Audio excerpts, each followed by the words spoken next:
In the middle of the working week, the last thing you want to do at the end of the day is be spending hours in the kitchen preparing some endlessly elaborate meal. Sometimes you just want to get dinner on the table. Today I'm going to be showing you a fantastic recipe using a few basic ingredients from the fridge and the cupboard, and you'll be able to get dinner on the table in no time. It's my beef and bacon ragout on the One Pot Chef.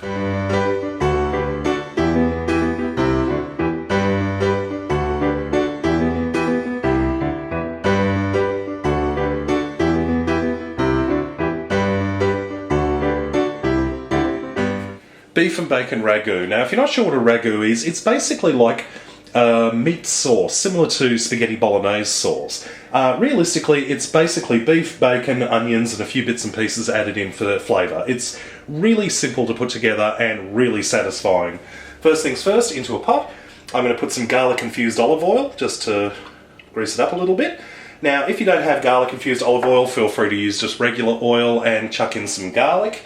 I just find this is a good time saver. I'm also putting in one brown onion, and I'm putting in 200 grams of diced bacon. I'm cheating and using some diced bacon I bought from the deli, another time saver. Those are in there. All we have to do is give this a quick stir and start to cook it over on a low heat. That's cooking up nicely. I've just put it up to high, and I'm going to add in the beef. In this case it's minced beef or ground beef, depending on where you come from. About 500 grams. Just chuck it in. And using a wooden spoon, we're going to break it up and stir it through, allowing it to cook. That's looking absolutely fantastic. I could eat this just as is, but I'm going to add a few other bits and pieces. First things first, I'm going to add some pepper. Don't need to add any salt because the bacon's already got that nice hit of saltiness. I'm also adding in some Worcestershire sauce, probably about 2 tablespoons roughly. I don't measure it, I just chuck it in. Also putting in some mixed dried herbs, whatever your favourites are. Just a little bit, maybe a teaspoon. And a nice generous dollop of mustard. I'm using some Dijon mustard because it's nice and mild, but it's got a lot of flavour to it. And I'm just going to stir those through. Here comes the secret ingredient. Now, before anyone starts getting all judgmental, it's a can of tomato soup. Now, don't get judgmental, trust me when I say that a can of tomato soup is one of the best recipe bases you will ever have in your entire life. It doesn't add an overwhelming tomato flavour to this. In fact, it's quite the opposite. It actually sort of binds all the different flavours together and gives this sort of beautiful, smooth, rich consistency. It's wonderful.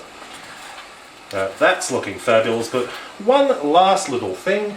I'm going to add in 1 cup of beef stock. Just liquid beef stock, a little bit at a time, stir it through. That's the way. Open the rest there. Stir it through. Now this is probably looking a bit too liquid, that's what you're thinking. Don't worry, because we're going to just pop the lid on and let this simmer for about 15 minutes. And it's going to be fantastic. Well, our ragout is just about ready. I've got the pasta boiling away here. I think we're just about ready to serve. Here we have our delicious beef and bacon ragout, and I've just put it on some penne pasta. Of course, you're more than welcome to use some other type of pasta. You could serve it with mashed potatoes or mixed vegetables. I know a friend, who shall remain nameless, who's been known to make this and just serve it in a bowl with some crusty bread. Bit of a guilty indulgence. But speaking of guilty indulgences, just a little bit of, add a little extra to this, some freshly grated Parmesan cheese on top. Lovely.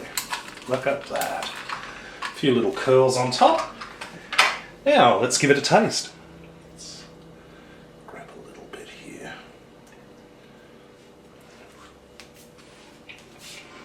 Yum. Mmm. You've got the beautiful hit of the bacon and the beef. You've got that mustard sort of flavour, onion, savoury, not a lot of tomato, and the cheese on top is just fantastic. Well, I hope you've enjoyed this recipe. Give it a go. Check out my other recipes at OnePotChefShow.com. And until next time, see you later.